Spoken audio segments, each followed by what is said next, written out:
British Open, some key hands. What were important moments for the tournament? Well, on day one, actually, I got pretty fortunate. There was quite a big fish at the table, and I ended up getting it all in with a king queen on a king high board. And then he had ace king, but I hit a queen, so that was pretty handy. And then I got crippled in an unlucky pot where I think I had a set versus a flush draw, and I lost that. And then I went all in with queen 10 suited from the button, and I was called by a pair of kings, and beat that hand. Kept me in the tournament, and I ran up my stack from that, and finished with a big stack by the end of the day. And day two was kind of cruising, and day three, I lost a lot of my stack early on day three, and then I kind of clawed it back, woke up with a few hands, picked up some chips, and then I got in a huge pot with a pair of queens on like a 7 high board, 2 spades against ace jack of spades, and I faded that flush draw, and that was for a final table average stack with 3 tables left. So that was a pretty big deal, and from there I cruised to the final before I got to and then on the final table, my plan was kind of to put everyone under pressure quite early on the final, because I thought people might try to be laddering up on the payouts. They won't want to bust out early on the final with the marginal hand. So I put a lot of pressure on people, but people kept on waking up with big hands, so found myself all in a lot and needing to get there, but I got there when I needed to, and yeah, worked out. Worked out well, and it's all down to a lamb burger. Is that true? Yeah, you probably like the story. I was having lunch with my mum, and afterwards I went to the Vic to play some cash games, and I had a lamb burger for lunch. And when I was at the Vic, I played for a couple hours just in a 5-10 game, and I felt quite ill. So I went to the bathroom, and I was like in there for like 10-15 minutes, like feeling ill but not throwing up. And so I thought I'll go cash in my chips and go home.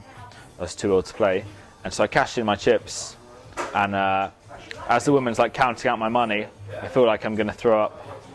So like I grab my money as quick as I can from her, and then like brisk walk to the toilet, and then I threw up on the floor, like right by where the where you put your name on the list, and like all over the floor. And I was pretty embarrassed, so I decided instead of going back to the Vic, I'll go to Ireland instead for that weekend. Okay, and so has this, you know, it's quite a big score for you. Has this kind of changed your life and your ability to choose which tournaments you want to play and stuff like that? Yeah, so let me play a lot of like the big European tournaments, which I was occasionally playing, but they were really big shots before. Now I'm kind of rolled to play them, feel comfortable like playing quite a few of them a year, and it's quite exciting because like a lot of those have really big money up top, so, and a lot of prestige and stuff to go with it. So yeah, and my hasn't really changed my lifestyle very much because I kind of like live the poker lifestyle already. So it helps me along, helps me like not go broke. And you're going to the World Series this year. Tell us about that. Are you going to play a lot of events?